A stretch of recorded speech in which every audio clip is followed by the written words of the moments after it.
Robert stood at the water's edge long after the convoy of vehicles had disappeared down the road. His boat rocked gently in the shallow water, empty now except for his fishing equipment and the rope that had secured Thomas Chen's coffin. The afternoon sun was starting to dip lower in the sky, and Robert realized he'd been out here for almost 8 hours. He hadn't caught a single fish, and normally that would have bothered him. Today it didn't matter at all. He drove his boat back to the marina slowly, his mind replaying everything that had happened. When he docked and started unloading his equipment, other fishermen called out to him asking about his day. Robert just waved and told them it was a long story. He wasn't ready to share it yet. It still felt too raw, too personal, like something sacred that needed time to settle in his heart before he could put it into words.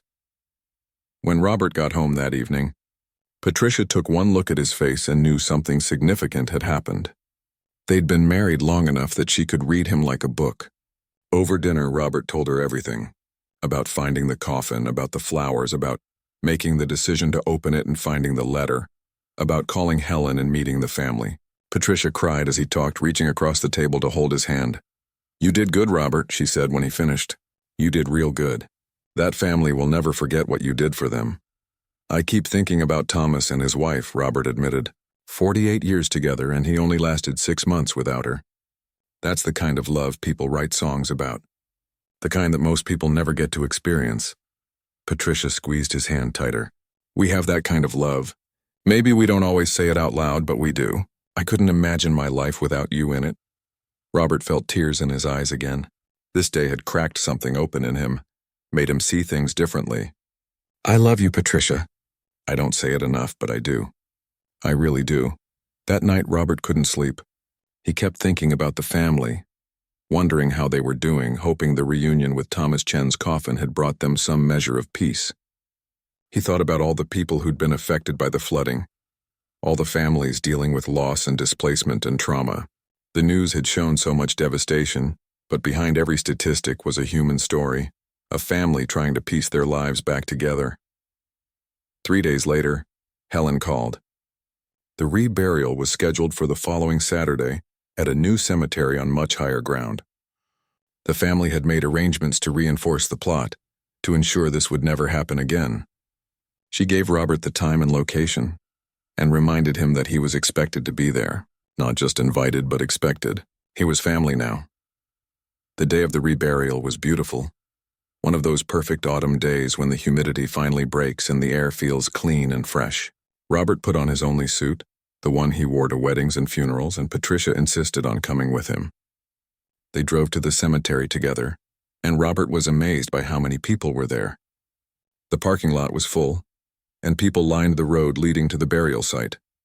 Helen spotted Robert the moment he arrived and came over immediately, introducing him to more family members, to friends, to people from the community who had heard the story and wanted to pay their respects. A local news crew was there too, and Helen explained that the story had gotten some media attention. People were calling Robert a hero, though he still didn't feel like one.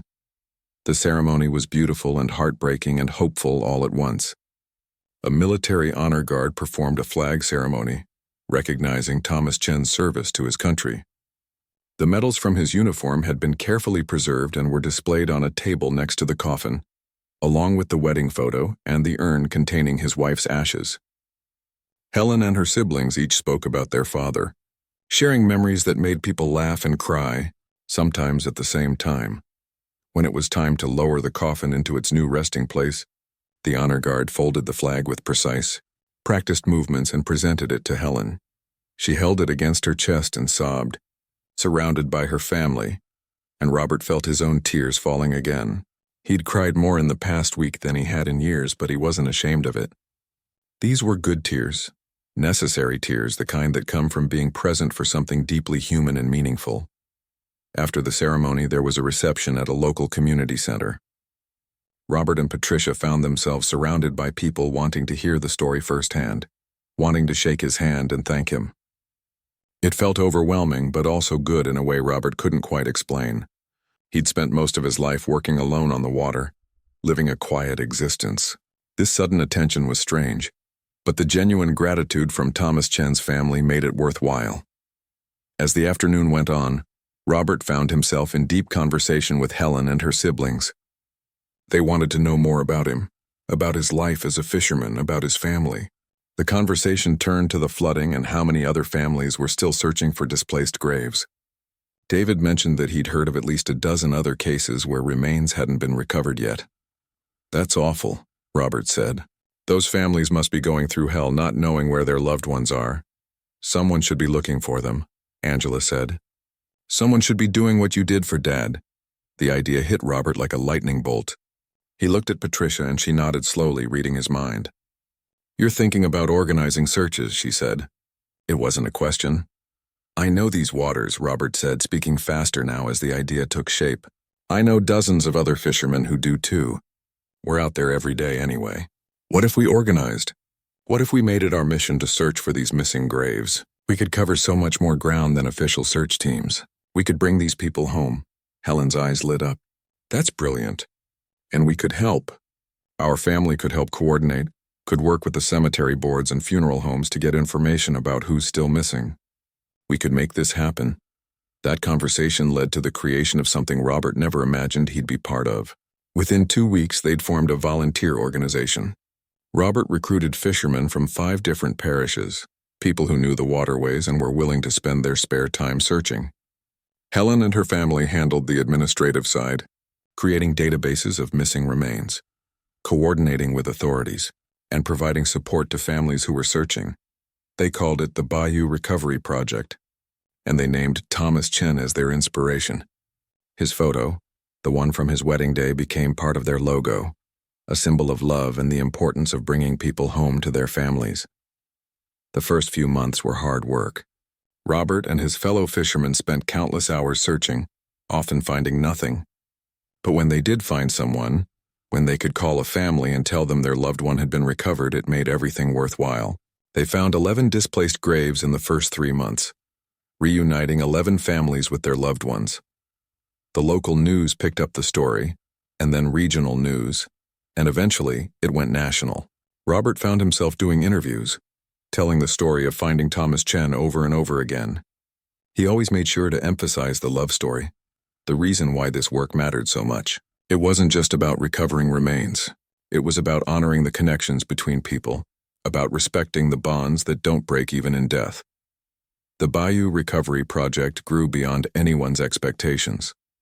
They received donations that allowed them to buy better equipment. They trained more volunteers. They expanded their work to help with other storm recovery efforts. When hurricanes hit other parts of the country, Robert and his team would travel to help search there too. Through it all, Robert maintained his friendship with Thomas Chen's family. He attended birthday parties and graduations. He was there when Helen's daughter got married. The families celebrated holidays together and Robert's grandchildren played with theirs. Patricia and Helen became close friends, bonding over recipes and grandchildren and the strange turn their lives had taken. Every year on the anniversary of finding the coffin, Robert visited Thomas Chen's grave. He'd bring fresh flowers and sit for a while, talking to Thomas like he had that first day in the boat. He'd update him on the work of the Bayou Recovery Project, on how many families they'd helped. He'd tell him about his own life, about his grandchildren growing up, about Patricia's health, about the normal, everyday things that make up a life. "You changed everything," Robert would say during these visits. "That day I found you changed the entire direction of my life. I was just a fisherman trying to make a living. Now I'm helping people find peace. I'm bringing families closure. And it all started because the current brought you to my boat." 5 years after finding the coffin, the Bayou Recovery Project had helped reunite over 100 families with their lost loved ones. They'd expanded their mission to include searching for missing persons from storms, helping rebuild damaged cemeteries, and providing grief support to families affected by natural disasters. Robert had become something of a local legend, though he still insisted he was just a fisherman doing what anyone should do. On a morning that felt familiar, Robert was out on his boat checking his nets. It was foggy, just like that day 5 years ago, and for a moment he was transported back in time. He thought about how much had changed, how one decision to open a coffin had led to all of this. If someone had told him 5 years ago that he'd be running a non-profit organization, doing television interviews and speaking at conferences about disaster recovery and family support. He would have laughed in disbelief. But life has a way of putting you exactly where you need to be, even if you don't realize it at the time. Robert understood now that finding Thomas Chen wasn't just luck or coincidence. It was purpose. It was the universe, or God, or fate, or whatever you wanted to call it, putting him in the right place at the right time to do something meaningful.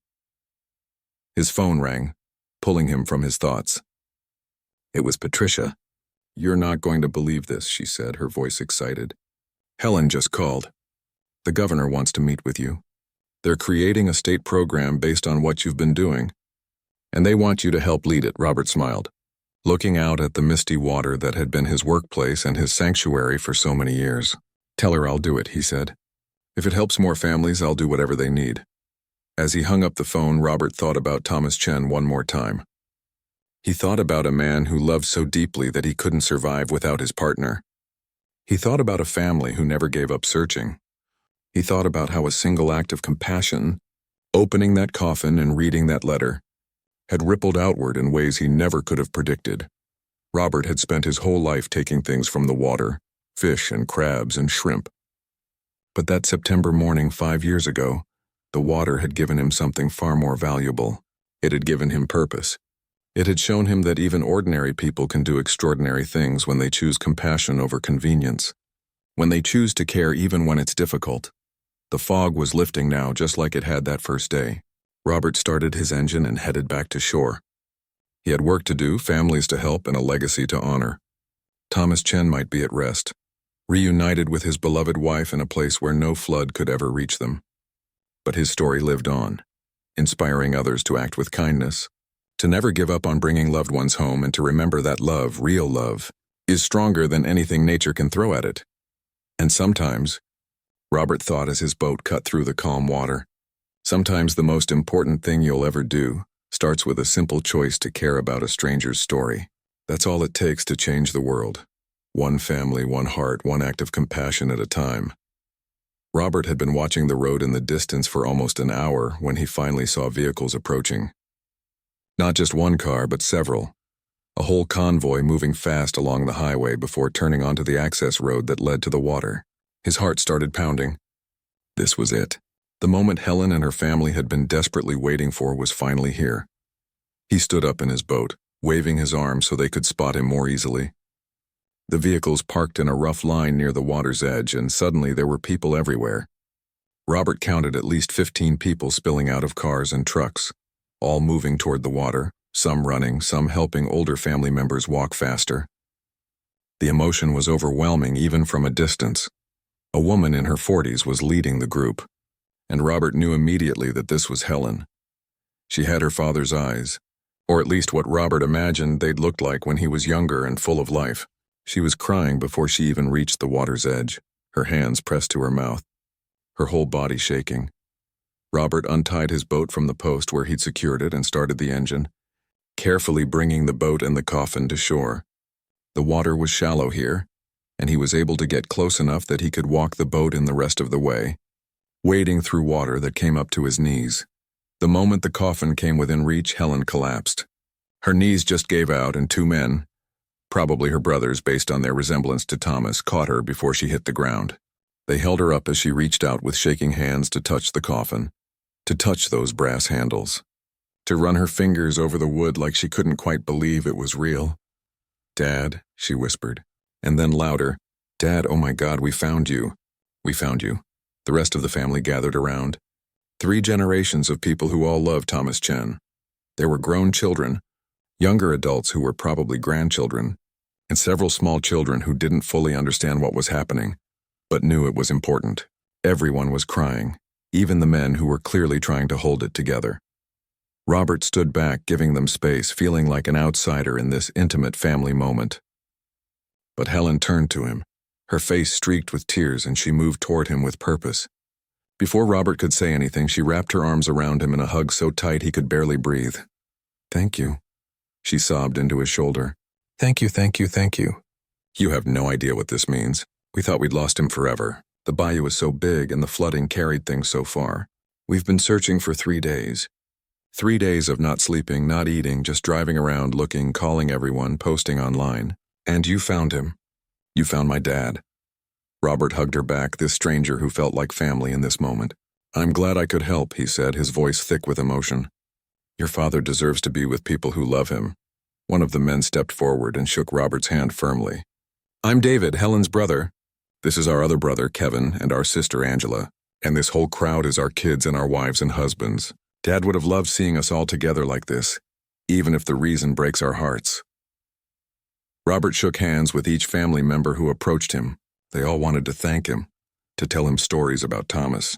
They told him about how their father had served 2 tours in Vietnam, how he'd come home with scars both visible and invisible, but how he'd never let those scars define him.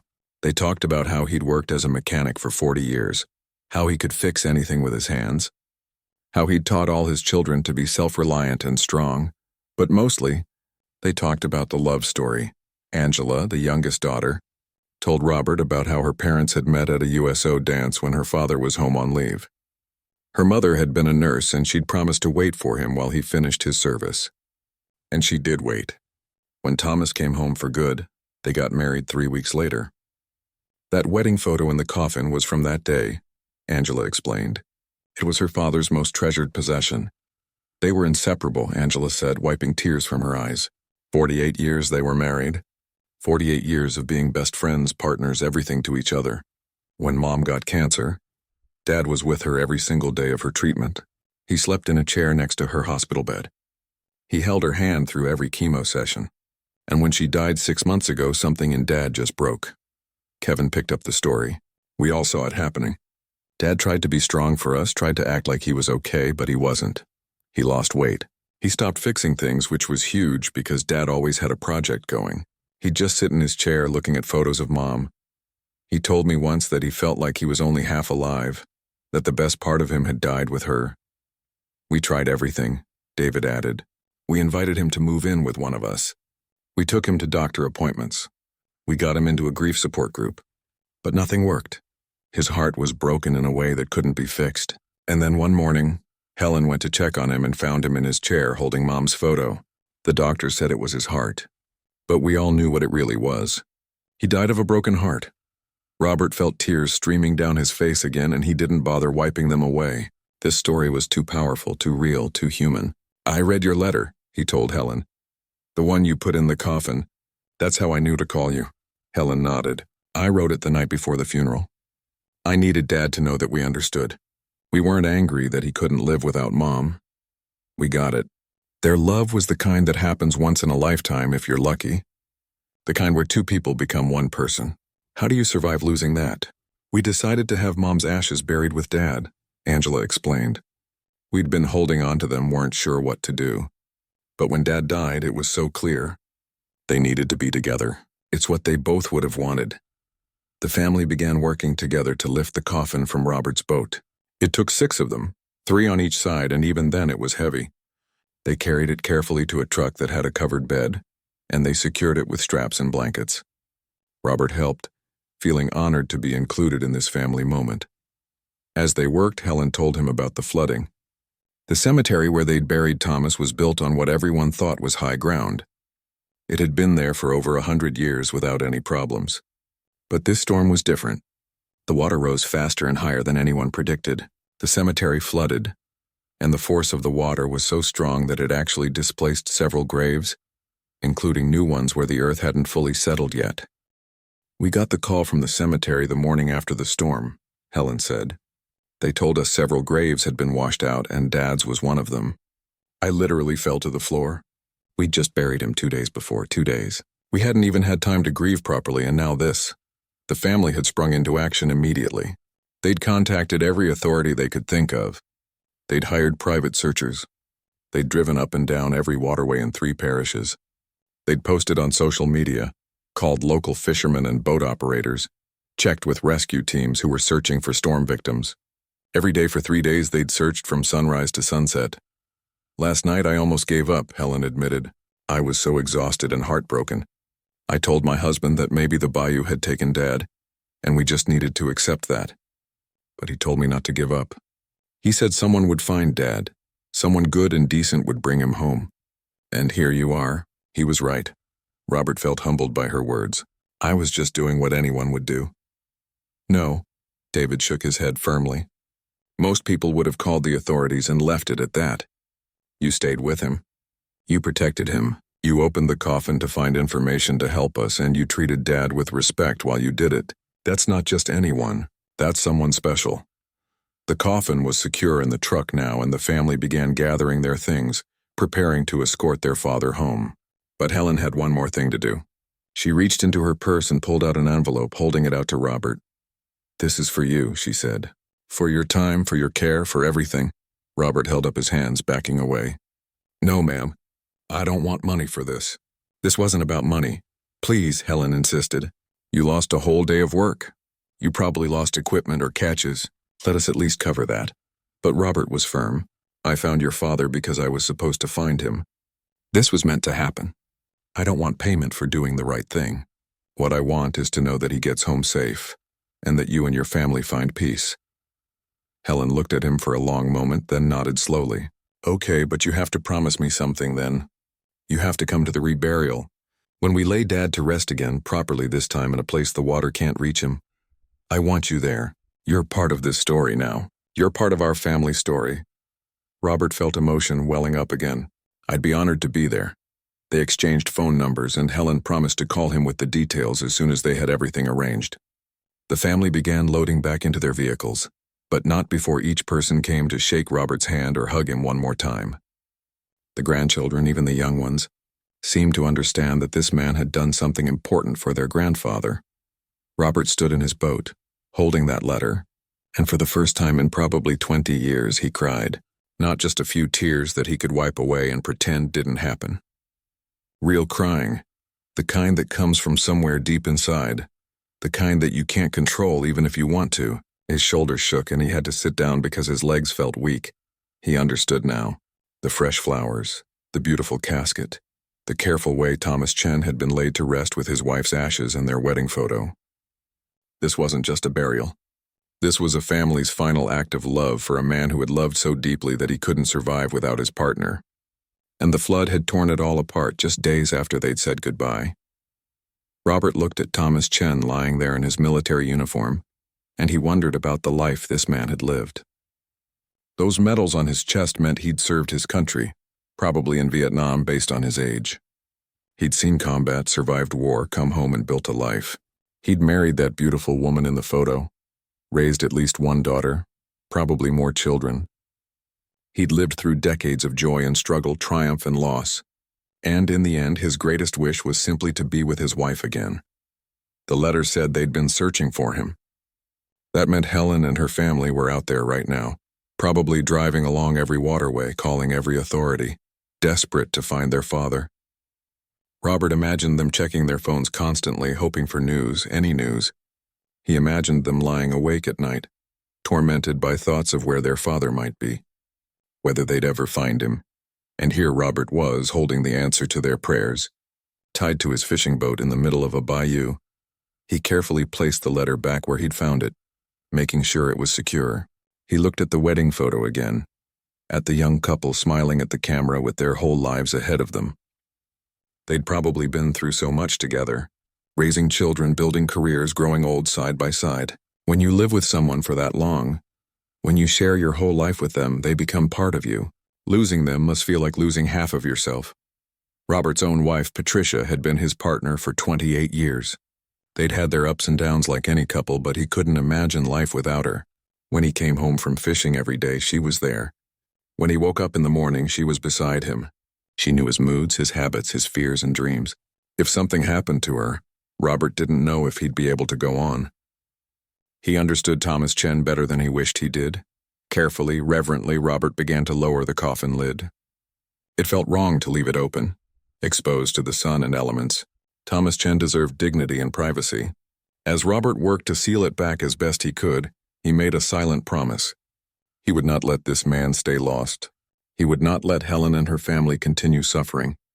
Whatever it took, Robert would make sure Thomas Chen made it home. But first, he needed information. The Coast Guard still hadn't arrived, and Robert was done waiting. He took out his phone again and started taking photos. He photographed the name on the brass plate, the flowers, the overall condition of the coffin. He didn't photograph inside, that felt too invasive, too much like violating something sacred, but he had the name now, and he had the knowledge of what this burial meant. That was enough to start. Robert got back on the internet, searching more specifically this time. He looked for Thomas Chen, obituaries, funeral announcements, anything that might lead him to the family. Louisiana had been hit hard by the flooding, and multiple parishes had reported cemetery damage. He found a news article from a local television station about families searching for displaced graves, and there in the article was a quote from someone named Helen Rodriguez, talking about her father Thomas Chen. Robert's heart raced as he read. Helen described her father as a veteran, a loving husband, a devoted dad and grandfather. She talked about how he'd been buried just days before the flood hit, and how the family was devastated to lose him twice. She gave a phone number for anyone with information to call. With shaking hands, Robert dialed the number. It rang once, twice, 3 times. He was about to hang up, thinking maybe it was disconnected or wrong, when someone answered. Hello? The voice was female, strained, tired. Robert could hear the weight of grief in just that one word. Hello, is this Helen? Robert asked, his voice rough from emotion. Yes, this is Helen Rodriguez. Who is this? Robert took a deep breath. My name is Robert. I'm a fisherman, and I'm calling because I think I found your father. There was silence on the other end. Complete, total silence that stretched so long Robert thought the call had dropped. Then he heard something that broke his heart all over again. A sound he'd never forget. It was crying, but not sad crying. It was relief and joy and disbelief all mixed together. The sound of someone who had been drowning and finally found air. You found him? Helen's voice cracked. You really found my dad? Yes, ma'am, Robert said, tears streaming down his own face. I found him this morning floating in the bayou off Highway 90. I have him secured to my boat. He's safe. Helen was sobbing now, and Robert could hear other voices in the background, people asking what was happening. Voices rising in excitement and disbelief. Where are you? Helen asked. Please, where exactly are you? We'll come right now. We'll come get him. Robert gave her his exact coordinates and the nearest landmark. He told her he'd stay right where he was, that he wouldn't move until she arrived. Helen thanked him over and over, calling him an angel. A blessing, a miracle. Robert didn't feel like any of those things. He just felt like a man who'd done what anyone should do. Mrs. Rodriguez, Robert said before she hung up, I need to tell you something. What is it? Helen's voice was suddenly worried, afraid of bad news. I opened the coffin, Robert admitted. I'm sorry. I know I shouldn't have, but I was trying to find information to contact you and the Coast Guard wasn't coming and I'm sorry. Helen was quiet for a moment. What did you see? Robert swallowed hard. I saw a man in a military uniform. I saw a beautiful wedding photo. I saw an urn. And I saw a letter. Your letter? Helen's breath hitched. Then you know. You know what he meant to us. What they both meant to us. Yes, ma'am, I know. And I want you to know that I treated him with respect. I closed the coffin back up. I've been standing guard over him all morning. I won't leave him alone. Thank you, Helen whispered. Thank you for understanding. Thank you for caring. We've been so scared that we'd never find him, or that if we did, he wouldn't be. That it wouldn't be. He's intact, Robert assured her. The coffin protected him. Your father is exactly as you left him, with your mother's ashes and that photo. They're together, just like you planned. Helen broke down crying again, and Robert heard more voices in the background. People gathering around, the news spreading through the family. Helen told him they were leaving now, that they'd be there as fast as they could drive. She lived about 45 minutes away, maybe an hour, depending on traffic and road conditions. The flooding had damaged a lot of roads, so it might take longer. After they hung up, Robert sat in his boat and looked at the coffin with new eyes. This wasn't just his job anymore. This wasn't just a good deed. This felt personal, like he'd been chosen for this moment. Out of all the fishermen on all the waters in Louisiana, Thomas Chen had found his way to Robert's boat. That had to mean something. Robert thought about the letter again, about Helen's promise to bring her father home. He thought about how much love was contained in that coffin, how a single burial represented decades of devotion between a husband and wife, and now between children and their parent. It made him think about his own life, his own family. When was the last time he'd told Patricia how much she meant to him? When was the last time he'd called his own kids just to say he loved them? The sun was high now, beating down mercilessly. Robert found a tarp in his boat and carefully draped it over part of the coffin to provide some shade, protecting it from the worst of the heat. He poured some of his remaining water on the flowers to keep them from wilting. It seemed like such a small thing, but those flowers mattered. They were part of the story, part of the love.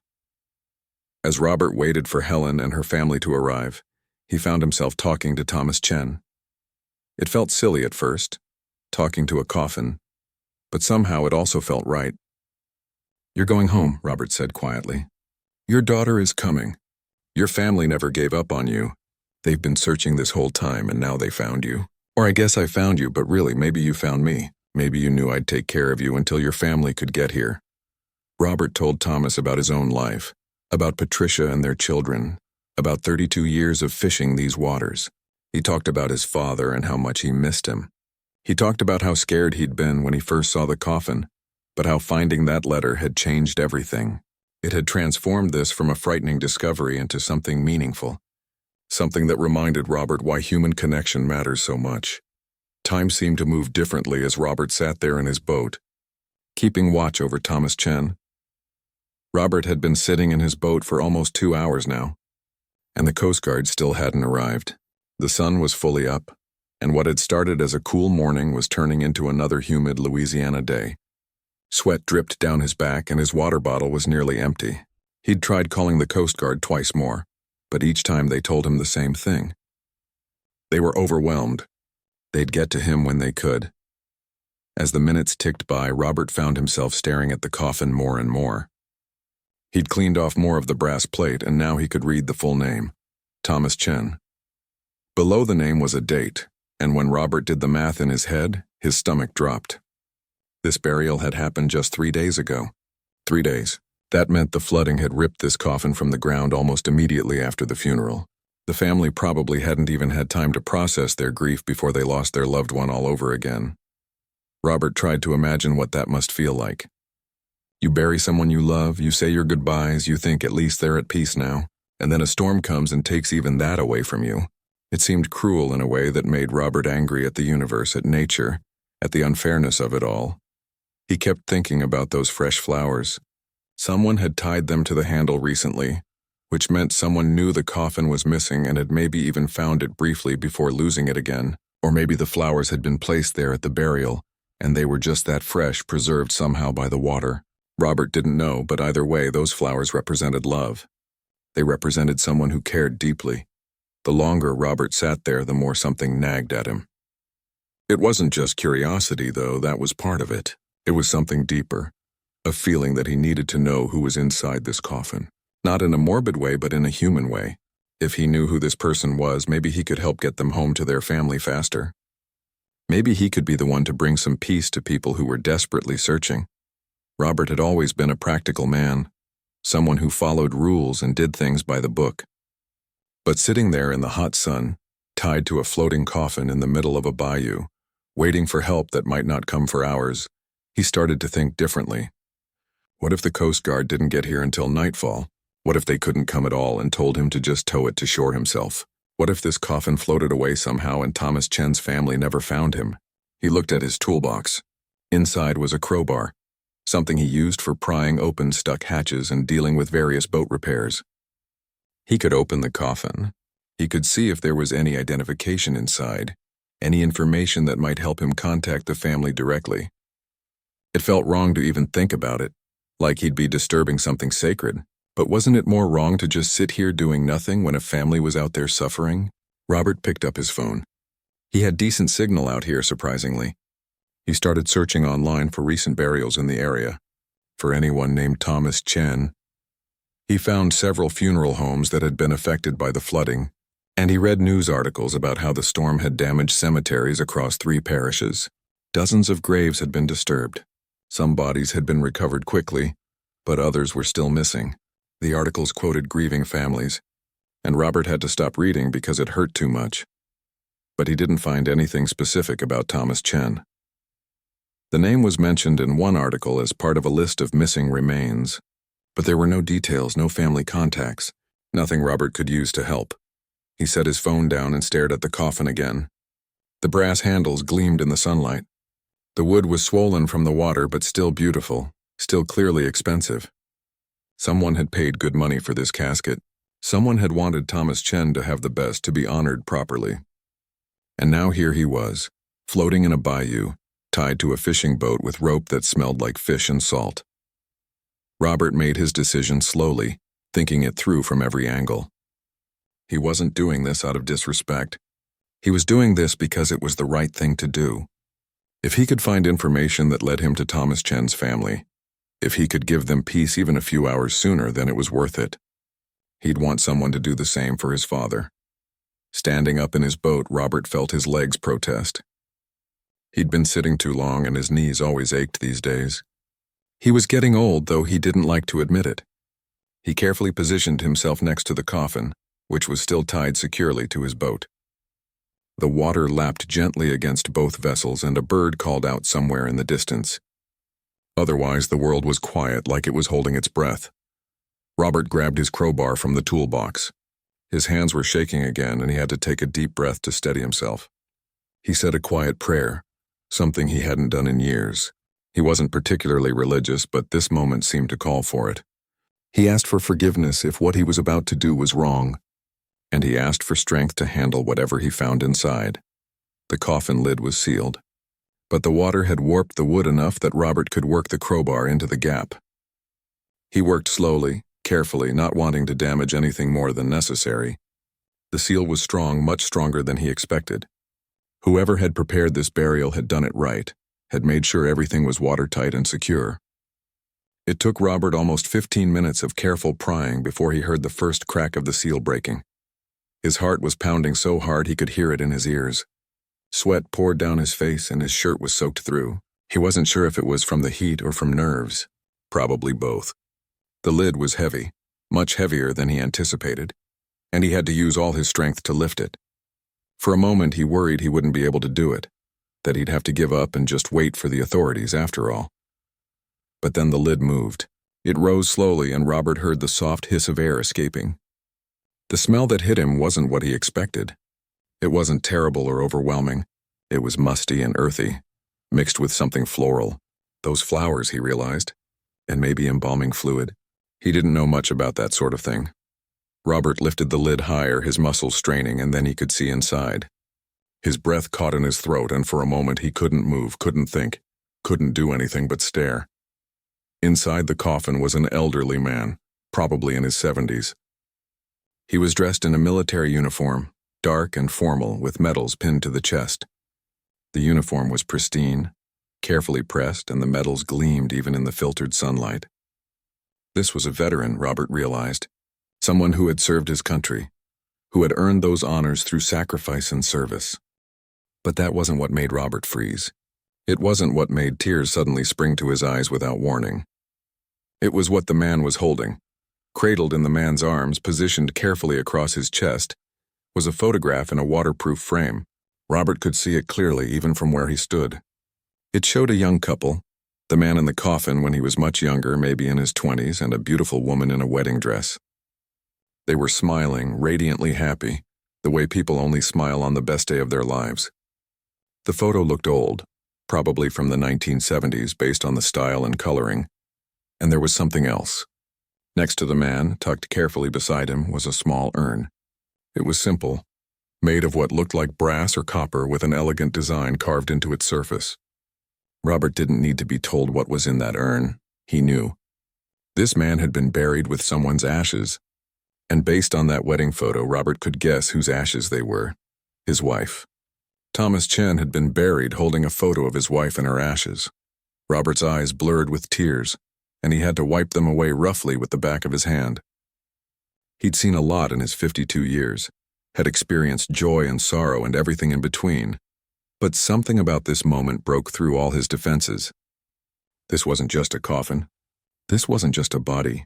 This was a love story. This was a man who had loved his wife so much that even in death, he wanted to be with her. Robert looked more carefully and saw there was something attached to the urn. A piece of paper in a plastic sleeve, the kind you'd use to protect important documents from water. His hands were shaking as he reached in carefully. Not wanting to disturb anything more than necessary, he picked up the plastic sleeve and held it up to the light. Inside was a letter handwritten in neat cursive. The ink was blue, and Robert could tell it had been written recently because the paper still looked crisp despite the protection. He began to read, and each word hit him like a physical blow. The letter started with Dad, and Robert's throat tightened. This was written by Thomas Chen's child. The letter talked about how Thomas had always said he couldn't live without his wife, how he'd tried to be strong for his family after she passed from cancer, but how everyone could see his heart was broken. He'd lasted 6 months, the letter said, just 6 months before his own heart gave out, like it didn't know how to beat without her. The letter explained that the family had decided to bury Thomas with his wife's ashes because that's what he'd always wanted.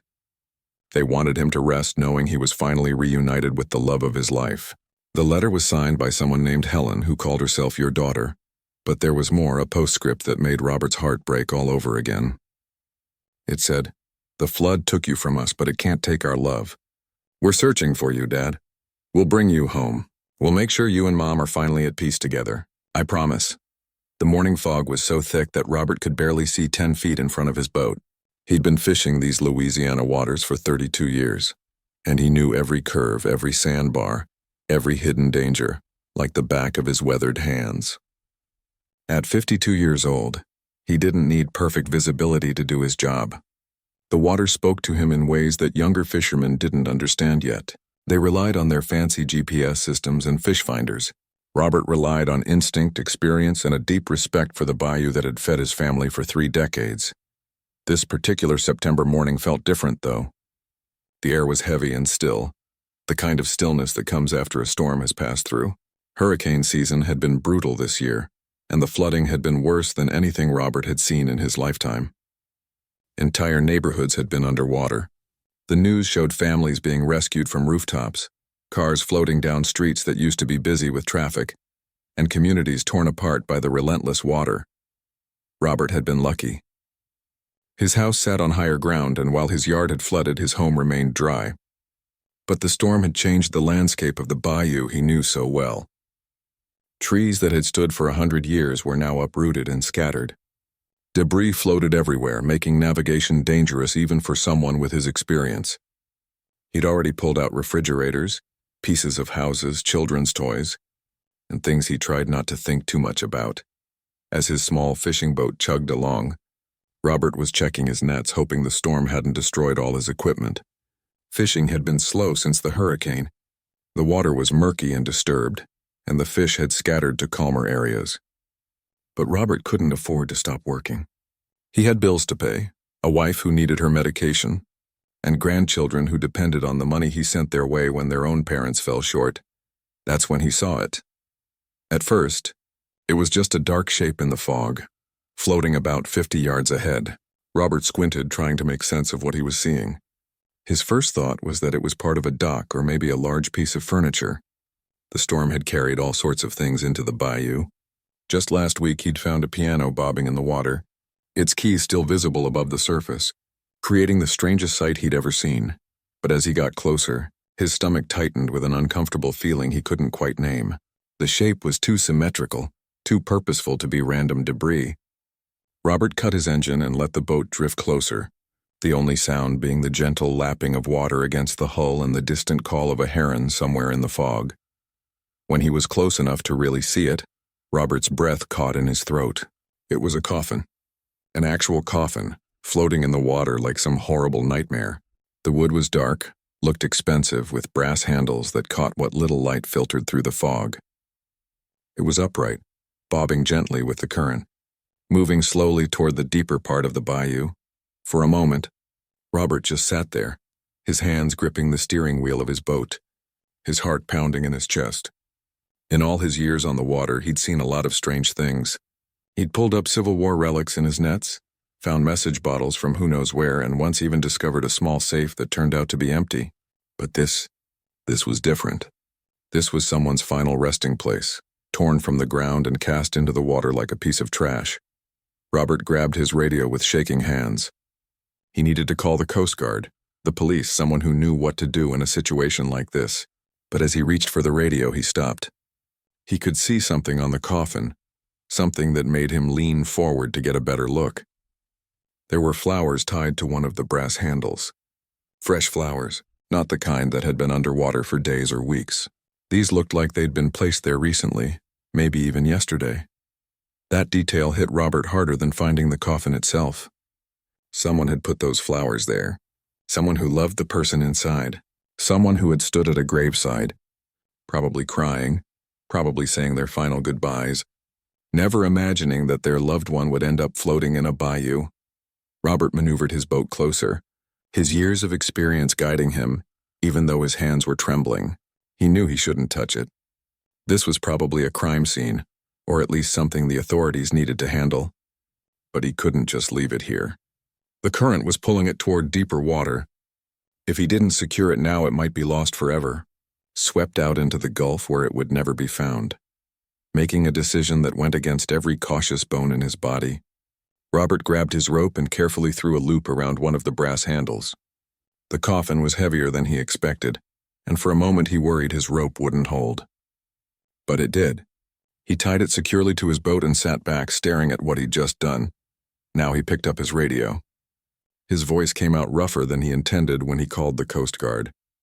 He explained what he'd found, where he was, and that he'd secured the coffin to his boat. The dispatcher sounded tired, overwhelmed. She told him they were dealing with multiple emergencies from the storm. Boats in distress, missing persons, collapsed structures. She said someone would get to him, but it might be several hours, maybe longer. Robert hung up the radio and looked at the coffin floating beside his boat. Several hours. He sat there in his boat, surrounded by fog, tied to someone's grave, and suddenly the weight of what he'd found pressed down on him. This wasn't just debris. This was a person. Someone who had lived a whole life, who had been loved enough that someone put fresh flowers on their coffin even after they'd been buried. He found himself talking out loud, something he did when he was alone on the water for too long. "I'm sorry this happened to you," he said quietly. "Whoever you are, you deserved better than this." The fog was starting to lift a little, and Robert could see the coffin more clearly now. The wood was actually quite beautiful, carved with delicate patterns that must have cost someone a lot of money. This wasn't a cheap burial. Someone had spent real money to honor this person, to give them a dignified goodbye, and then the storm had ripped it all away,